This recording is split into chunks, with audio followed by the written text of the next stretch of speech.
Recently in the newspaper the issue has been energy tax.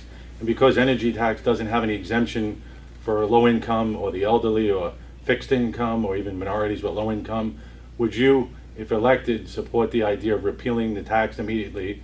And then there was talks of even putting a tax on water usage. Would you also promise not to support any bill taxing our usage of water, each of you, if you were elected? You're not going to like my answer very much. I would not vote to repeal the energy tax immediately. Repealing energy tax is like taking a water hose to put out a forest fire. The problem in our taxes is the 600-pound elephant is the school tax, not the property tax. The energy tax is approximately $50 to $80 per household per year. The property tax is 65% of the entire budget, which is about $5,100 a year. Which one do we want to get down? Get rid of the $80, or should we be focusing our attitudes on the $5,100 that's being spent? 65% of the budget is the school tax. 20% is the town tax. 16% is the county tax. And that particular tax was adopted to fill a hole in the budget. Before we had Tom Swazi balancing the budget, we were in bankruptcy. We were right at the verge of bankruptcy. We finally got somebody that says, okay, we're spending money, we're getting services, but we don't have quite enough money, so we have to find another source. So let's look for some alternative sources. It may not be the best alternative source. No tax at all is popular. But we have to find alternative taxes so we can get rid of that $5,100 elephant in the room. There's been a lot of misinformation about the energy tax. I will say, I would see a sunset on the energy tax. I don't think we need that as a permanent tax. We have enough taxes in Nassau County, but we do need to bring up the sales tax revenue and so forth. But there's a lot of misinformation about that tax. It's coming from my opponents, coming from legislator Mangano. It's coming from quite a few people. I haven't heard Dennis Dunn say anything about it yet, but I don't need to say much at all anyway. So the problem, He says he's going to repeal it immediately. He's going to sponsor the bill. the problem is what they're saying is that it's a 2.5% tax that equals a 4.5% tax. And that sounds like, oh, well, then it's actually 4.5% tax. But what it is the energy tax, by being a tax on everybody in Nassau County, it takes the onus off the homeowner. If it was just a tax, an energy tax for the homeowner, the property owner, it'd be 4.5%. But by spreading it out, it's only 2.5%. Now, Nassau County is actually one of the last few places in New York State that actually has an energy tax. We were the last one on board. Suffolk has had one for years, New York City, Westchester, upstate. And actually, if you believe it, the Long Beach School District and I believe the Glencoe School District, or Port Washington, I'm not sure which one, has part of the school taxes is an energy tax.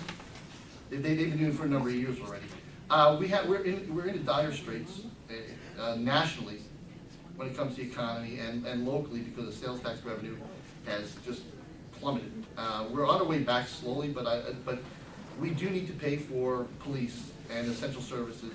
You know, if we start to look to cut services, people complain. You know, there were protests outside of the legislative building earlier this year because there were talks of cutting this, cutting that, and the people standing up. Sorry, my time is up. The energy tax is actually just it's a sales tax, and the reason the legislative majority did it is because we needed to remain financially stable. It's about $8 per month is what it is. If we didn't have that tax in place, your property taxes would be higher. And the reason is when Tom Swazi and the Democrats took office, the bond rating when they first came in was junk bond status. When they took office, it raised to AAA. Now, if you allow that bond rating to go down, and that's what happened right now, if you didn't create this energy sales tax, then the bond rating goes down and you're actually going to pay more interest on those bonds, and that's why your property taxes would go up. So we needed to have this tax. We'd all love to see a tax repealed, but we have to remain financially stable, and you can't repeal that tax until you replace it with something else. But not to get back to this question about the school districts, but I have to say something that just came to my mind, and it goes back to why this tax was important and where there's so many other problems in the school districts, is that why every time when you vote a budget down, are they repeatedly allowed to vote again, and vote again, and vote again on that same budget. It's as if your vote didn't count, and that really bothers me about the school district budgets, for one thing. So I wouldn't worry so much about this energy tax, because 2.5%, $8 a month, is a lot better than a 10% rise in your property taxes. But would all of you commit not to raise a water tax? No, they didn't answer that. No, that was the energy tax, but I asked about the future of a possible water tax. Will they commit not to Let's see if anybody else has a question, we'll get back to you. But that was still a part of the That question. was part of your first question? Right. It was, yes. They already had their answers. Let's go on, and then we'll see if we have time to go back. Okay, are there any other questions? Can we get back to my water question? All right, Yeah, I was just wondering, if you're elected, will you pledge now that you will not put a water usage tax on the people's water? Because unlike tea is not a necessity, but water is. all right. You had asked this before. Right, and And they have the option. so let them say they don't want to of not answer. addressing, Right. and which they took before. I'll be glad to. But I don't know if it was an oversight or it was It wasn't intentional. on my part, no, I'll be glad to. Right, I'll be glad to. thank you. Okay, okay. I will not promise to do that. I will not promise in advance. What I will promise to do is to do a study as to what are the best tax alternatives we can get. I happen to think a value-added tax is a much better alternative. But I will not promise to rule out that at this point because I'm not fully enough informed to decide that. I don't have personally agreed off the cuff that water should be taxed, but I'm not sure that there might be a particular circumstance where it might be necessary. So at this point, I'm not in a position to make that promise. I don't want to make a promise to you that I cannot keep. But I will find an alternative tax that will reduce our taxes.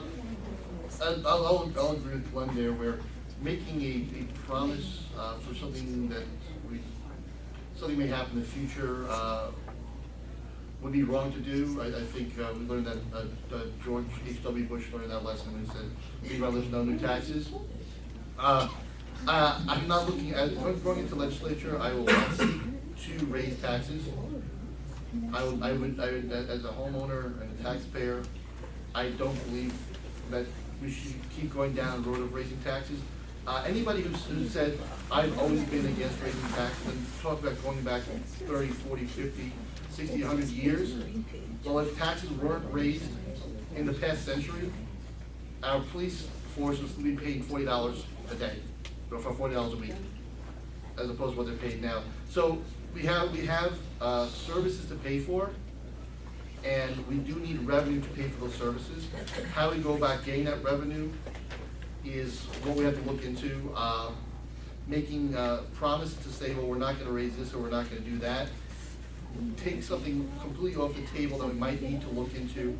Again, with the energy tax, the choice was either just tax the homeowner and put everything on top of the homeowner, which include just on top of their town taxes and their school tax, add another tax with the energy tax, or spread it out. So I wouldn't want to commit to something that I would have to look into first. But going to the legislature, I would not want to look to continue to raise taxes, but we do need to find sources of revenue if we need to continue as a functioning county, because we cannot backslide into more borrowing as we did before, go into deep deficits, go to junk bond status in our bond rating, and go almost bankrupt, which we did before. We can't go back to that. I have to agree with what was said also. I mean, I could not say that I couldn't vote for a tax when the tax isn't even on the table, but I do want to say one thing. You don't need a new tax if you have more revenue. If you have projects like the Long Island Lighthouse, if you agree with public and private partnerships, then we don't need those new taxes. So that's what I think we want to be doing. Not looking to say, what are we going to tax more? We have to look for that revenue. Look for the Long Island Lighthouse. It will create revenue, and it's a good project. The Coleman Country Camp that just bought that land that was down in North America, actually a portion of it is in Roosevelt. That's a good project. They paid $650,000, that was revenue to the county, and they're going to pay annual taxes every year. So nobody wants to tax water. Nobody in their right mind would say they want a new tax, but we can't say that we would vote against something like that because we're not there. We want to keep the county financially stable, and Tom Swazi and the legislative majority have been doing so over the past 8 years. And I think he's gotten this county out of some very rough times. He's brought the bond rating up, and we want to continue to work with that majority and with Tom Swazi But the only way to do it is to bring in more revenue.